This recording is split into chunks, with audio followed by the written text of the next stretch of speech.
This is Lit Happens, your celebration of the literary arts here in Saskatchewan. Today, I'm very pleased to welcome our guest, Lynn Stadnek. Lynn is an inspirational nonfiction author. Her 20-year career was in records and information management.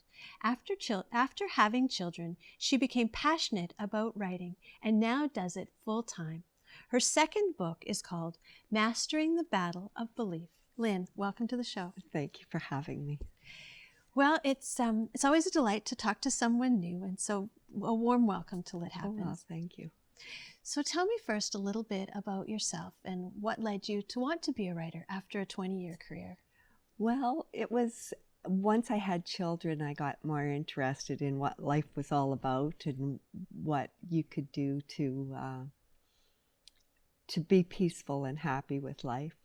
So I started putting my thoughts down on paper, and that's how the writing started. And then it was in 1993 I started writing, and then by 2003 I published my first book. And then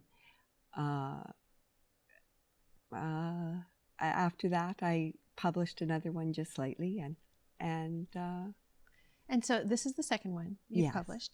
Now, we were talking a little bit before, and you said that you sort of shifted in your writing and have made a bit of a change with this book. So tell me how your ideas and how you how your process changed a little bit as you went through those years. Okay, my book's about finding inner peace, really. But it's a process of actually accepting the negative in life as well, whereas a lot of positive books tell you just to change your thoughts and feelings and be grateful for what you've got. And my book is more about exploring the negative as well and seeing what actually can be positive out of that negative. So it's more about dealing with all energy, whether it be positive, negative, or neutral. Well, and I think that's something that I'm on Facebook, and what you find is there are all of these lovely images of, dandelions and flowers and young women, and they all have sort of slogans that really don't make a lot of sense if you're actually going through something, loneliness or difficulty. You can't just magically have hope. Right.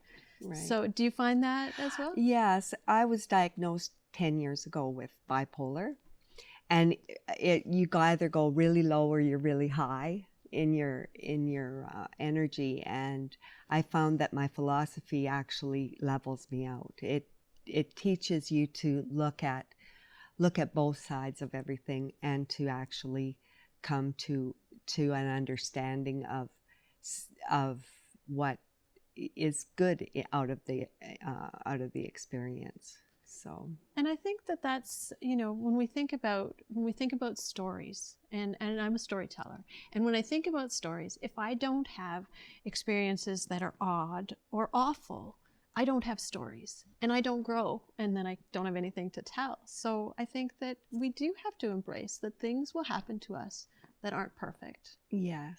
And in order to know the perfect, you have to go through not being perfect as well. So it's a process of actually living life, and how living it, you go through the hard times, but there's always something positive that comes from the hard times that you go through. You appreciate the good times a lot more by embracing the hard times.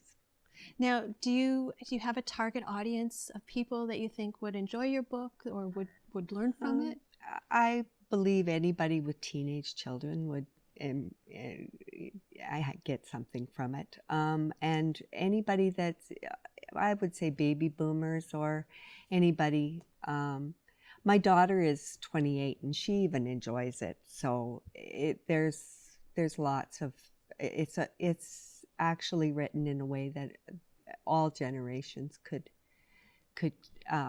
embrace something from it. So are you writing another book now? I have started another one. It's I'm not quite sure of the title quite yet, but I've got it pretty much ready for editing.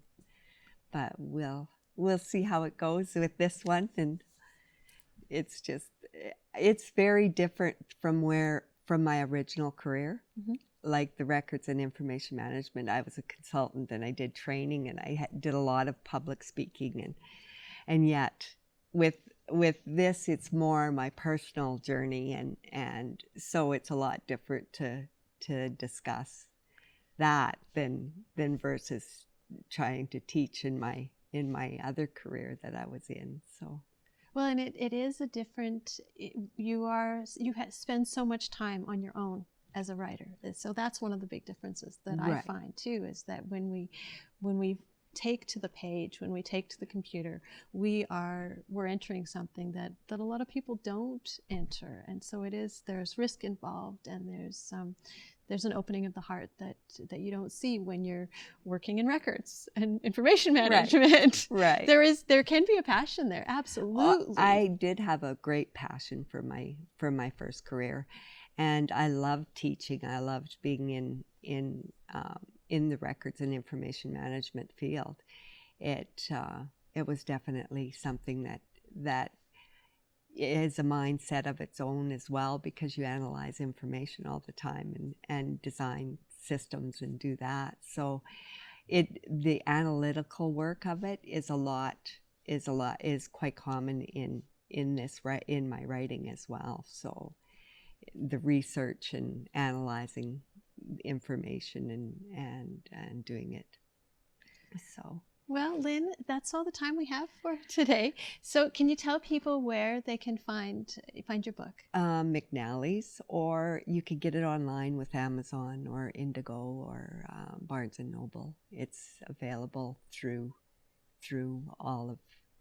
it's available online through many distributors. Excellent. Thank you so much for being on the show. Well, thank you for having me.